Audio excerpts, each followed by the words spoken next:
गुरु प्यारी सात संगत जी, प्यार भरी राधा स्वामी जी।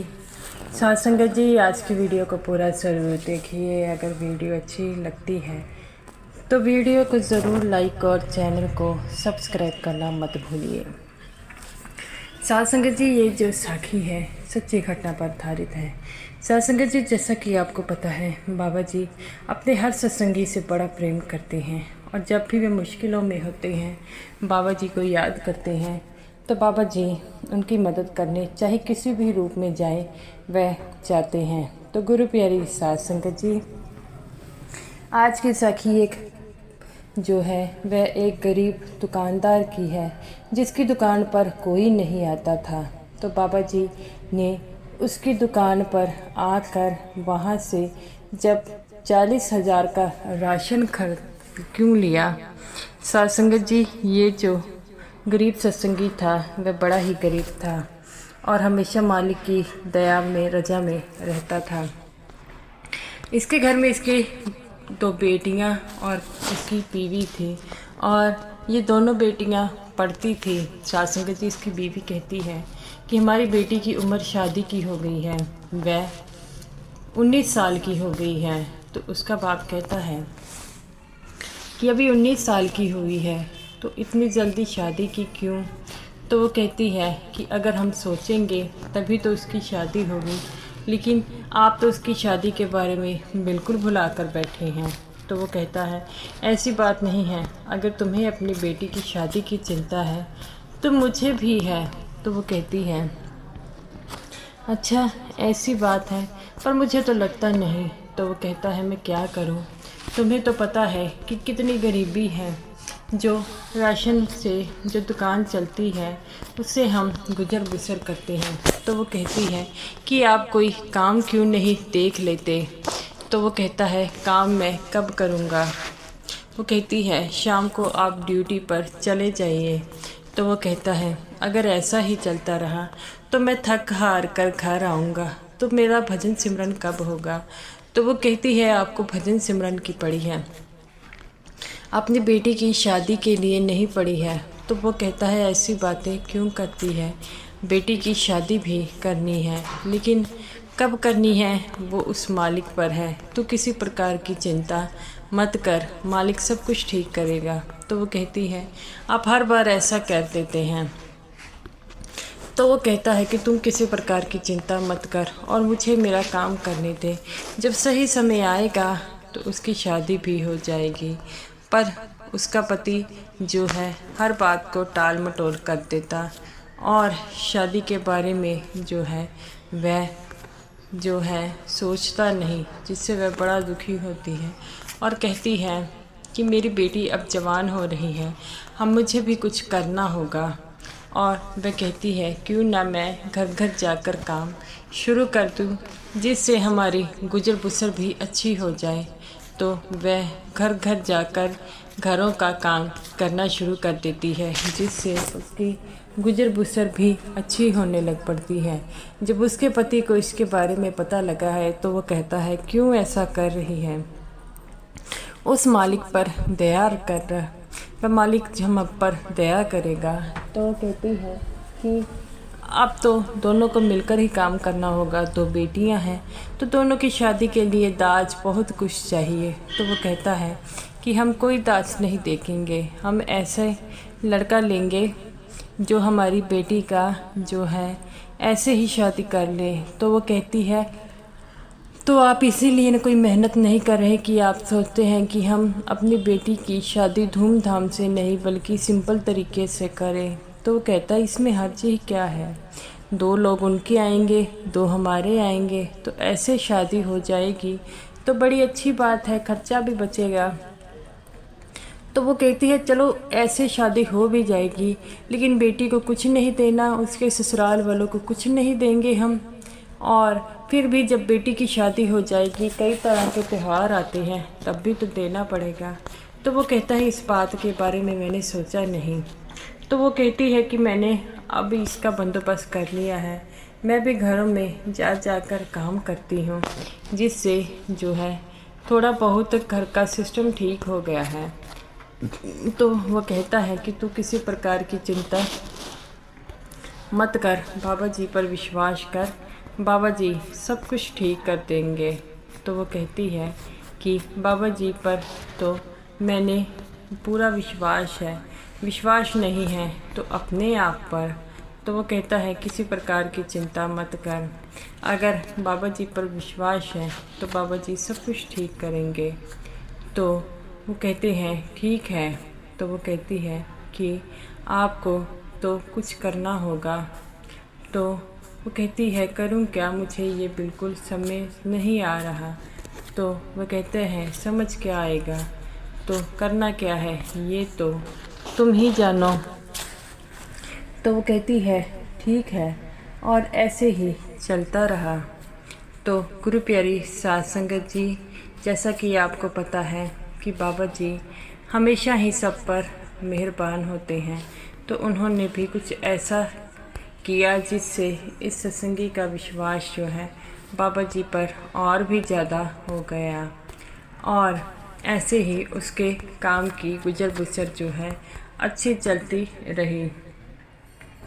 और एक दिन जब उसकी बेटी के लिए कुछ रिश्ते वाले आए, तो उसकी बेटी को एक सत्संगी का रिश्ता आया। लड़का अच्छा पढ़ा लिखा था, पर वो कहते हैं कि हमने बाबा जी की कृपा से हमारे पास सब कुछ है, हम तो आपकी बेटी का शादी 2 लोगों में करना चाहते हैं। तो वो इस बात से खुश हो गया। तो वो कहते हैं कि ये तो बिल्कुल आपने सही कहा है, हम भी अपनी बेटी की शादी ऐसे ही करना चाहते थे। तो वो कहती है तो फिर आप किस बात की चिंता करते हैं। तो वो कहती है कि शादी का बंदोबस्त हो गया है, तो आप शादी की तैयारियां शुरू कर दीजिए, हमें ये लड़की पसंद है। जिससे उसके घर वाले बड़ा खुश होते हैं और कहते हैं कि बाबा जी की कृपा से सब कुछ ठीक हो गया है। तो वो कहती है बाबा जी की कृपा से तो ठीक हो गया है, हमें अपनी बेटी की शादी के लिए बंदोबस्त भी तो करना होगा। तो उसका पति कहता है कैसा बंदोबस्त करना होगा। तो वो कहती है अपनी बेटी को साथ में ले जाने के लिए कपड़े भी तो देने होंगे, और उसके सास ससुर उसके लिए भी। तो वो कहता है इस चीज़ की ज़रूरत ही नहीं। तो वो कहती है क्यों ज़रूरत नहीं है, क्या हम अपनी बेटी को खाली हाथ विदा करेंगे। तो वो कहता है खाली हाथ क्यों है, बाबा जी की कृपा से सब कुछ तो है उन घर के लड़कों वालों का। कहती है कि अगर वो नहीं मांग रहे तो हम भी नहीं देंगे अपनी बेटी को। इतनी धूमधाम से शादी के लिए नहीं कहा, लेकिन हम अपनी बेटी को कुछ देकर विदा तो करें। तो वो कहता है तू तो नाजायज़ ही टेंशन लगा रही है, कुछ नहीं होगा। तो वो कहते हैं, तो उसका पति कहता है चल बेटी को कुछ ना कुछ तो देकर भेजना है, बता दे कितने पैसे चाहिए। वो कहती है कम से कम 20-25 हज़ार रुपया चाहिए। तो वो कहता है इतने पैसे कहाँ से आएंगे, मेरे पास तो सिर्फ 1000 रुपया है। तो उसकी पत्नी कहती है बंदोबस्त करें, बेटी को देने के लिए सामान की भी तो ज़रूरत है, चाहे हम महंगा सामान ना दें, लेकिन बेटी को वैसे भी बिस्तरा बुस्तरा कुछ देना तो होगा। तो वो कहता है कि मेरी एक मामूली करियाने की दुकान है और तू इतना सामान मुझे कह रही है, मैं कहाँ से लाऊंगा। तो वो कहती है इस बात की मुझे नहीं पता, आप बाबा जी की कृपा से जहाँ से मर्जी लेकर आएँ, लेकिन अपनी बेटी के लिए मुझे इतना तो करना ही होगा। तो वो कहता है लगता है तू बात नहीं मानेगी, और मैं जाता हूँ अपनी दुकान पर कुछ ना कुछ जुगाड़ लगाता हूँ। और अपनी दुकान पर बैठ गया। वहाँ पर बैठा ये सोच रहा था कि अब मैं अपनी बेटी को देने के लिए ऐसा क्या करूँ जिससे मेरे पास इतने पैसे आ जाएं, और मेरी दुकान में तो इतना ग्राहक भी नहीं आता। तभी एक सत्संगी आया और कहता है भाई तू इतनी चिंता में क्यों बैठा है। तो कहता है मेरी बेटी की शादी है, और लड़के वाले 2 जो है कहते हैं कि हम घर वाले आएंगे, लड़की को विदा कर देना।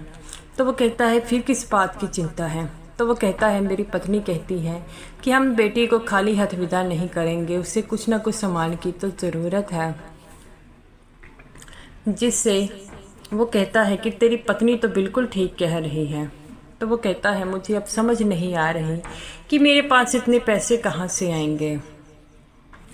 तो वो कहता है कि इस बात की चिंता तू मत कर, और ऐसा कर कि बाबा जी का ध्यान रख, बाबा जी की कृपा से कुछ ना कुछ हल निकल जाएगा। तो वो कहता है तू बिल्कुल ठीक कहता है, आगे ही बाबा जी की कृपा से मेरी बेटी का इतने घर में रिश्ता हुआ है, हम ये बातें सोच नहीं सकते। और बैठा अपनी दुकान में सोच रहा था कि एक सरदार आदमी जिसने सफ़ेद कपड़े डाले हैं और वह उसकी दुकान पर आया और कहता है कि मुझे आपकी दुकान से राशन लेना है। तो वो कहता है मेरी दुकान में इतना राशन नहीं है। तो वो कहता है जितने का है आप उतने का दे दो। वो कहता है तकरीबन 20-25 हज़ार का मेरी दुकान में ही राशन होगा और पूरा राशन इतने का ही है। तो वो कहते हैं कि आप सारा ही पैक कर दो। ये बात सुनकर वह बड़ा हैरान हुआ, कहता है कई राशन की चीज़ें आपके काम की नहीं होंगी, कई 2-2 3-3 होंगी, तो आप फिर भी वो कह रहे हैं। तो वो कहते हैं कि आपको इससे क्या है, जो मैंने कहा है वो ही कीजिए। वह बड़ा हैरान होते हैं और कहते हैं कि इन्हों को तो हमने कुछ कहा भी नहीं है और ये ऐसे ही राशन लिए जा रहे हैं, ये कौन है, मुझे कुछ समझ नहीं आ रहा। तब वह देखते हैं और कहते हैं कि भाई आपने इतना राशन का क्या करना है। तो वो कहते हैं गरीबों में बांटना है। तो वो कहता है इतना राशन। तो वो कहते हैं क्यों, हम मदद करनी है, क्या आप राशन देंगे कि हम दूसरी दुकान में चले जाएंगे। कहता है नहीं नहीं, आप यहीं से ले लीजिए, वैसे भी मुझे पैसों की ज़रूरत है। उसके पास जितना भी राशन था उसने वो दे दिया और दे जाते जाते उसने पूरे पैसे थमा दिए, जिससे वह बड़ा खुश हुआ। कहता है कि अब तो मेरी बेटी की शादी के लिए अच्छा सामान आ जाएगा, और जाते जाते उस सरदार का धन्यवाद करते हैं। तो वो सरदार कहता है कि अपना नहीं, अपने उस मालिक का जो है धन्यवाद कीजिए जिन्होंने मुझे भेजा है। और वे कहते हैं कि क्या आपको बाबा जी ने भेजा है। जब वे इतनी बात कहते हैं तो वह सरदार चले जाते हैं, और जब वह पीछे मुड़कर देखता है तो उसकी दुकान में पूरा सामान भरा होता है जो उसने बेचा हुआ है। और वह कहता है ये कैसे हो गया, मैंने तो सारा सामान बेच दिया था और अब भी मेरी दुकान भरी हुई है। वह सरदार को देखता हूँ। जब वह सरदार को देखने गया कोई नहीं था। पहले तो वह शंका में पड़ गया और नोटों को गिनने लगा। नोट पूरे 25,000 के थे। तब उसके स्मरण आया कि काश ये बाबा जी तो नहीं थे जो हमारी मदद करने आए। उसे कुछ समझ नहीं आता, वह बैठा रहता है। दुकान बंद करने का समय हो गया लेकिन वह दुकान बंद नहीं करता। उसकी पत्नी बड़ी हैरान होती है कि आज मेरे पति आए नहीं हैं। वह घर जाकर वह अपने पति की दुकान में जाती है और कहती है कि आप घर नहीं आए, क्या बात हो गई है। तो वो कहता है क्या बताऊं, आज तो मेरे साथ चमत्कार हो गया। उसकी पत्नी कहती है साफ साफ बताइए, ऐसा कौन सा चमत्कार हो गया है आपके साथ। वो कहता है कि मेरी दुकान में एक आदमी आया और मुझे कहता है कि जितना भी आपके पास सामान है वो दे दो। तो मुझे पैसों की ज़रूरत थी। मैंने कहा मेरी दुकान पर 25,000 का तो सामान है। मैंने सारा राशन उसे पैक करा दिया और वह लेकर चला गया। मुझे पैसे भी पकड़ा दिए। जब मैंने पीछे मुड़कर देखा तो सामान तो वैसे का वैसे था। मुझे समझ नहीं लगी। मैंने नोट भी गिने। तो वो कहती है ऐसा कैसे हो सकता है। तो वो कहता है सिर्फ ऐसा इसलिए हो सकता है जब हमारे सतगुरु हो और वही हमारी मदद करने आए हैं। ये बातें सुनकर वे दोनों रोने लग पड़ते हैं और कहते हैं कि बाबा जी हम आपको क्या दे सकते हैं, आप तो हमें इतना ज़्यादा देते हैं कि हमसे संभाला ही नहीं जाता। और दोनों ने अपनी बेटी की जो थी बड़ी धूमधाम से शादी की। तो वो अपनी पत्नी से कहता है तूने अपनी बेटी की शादी की चिंता लगाई थी, ये देख बाबा जी ने कितनी अच्छी से हमारी बेटी की शादी की है। तो वो कहती है कि आप सच कहते हैं। जो बाबा जी पर विश्वास करते हैं, बाबा जी उनका विश्वास कभी टूटने नहीं देते। तो गुरु प्यारी साध संगत जी, ये रही मेरी आज की वीडियो अगर आपको अच्छी लगी हो तो वीडियो को ज़रूर लाइक कीजिएगा और समूह साध संगत जी को मेरी तरफ से प्यार भरी राधा स्वामी जी।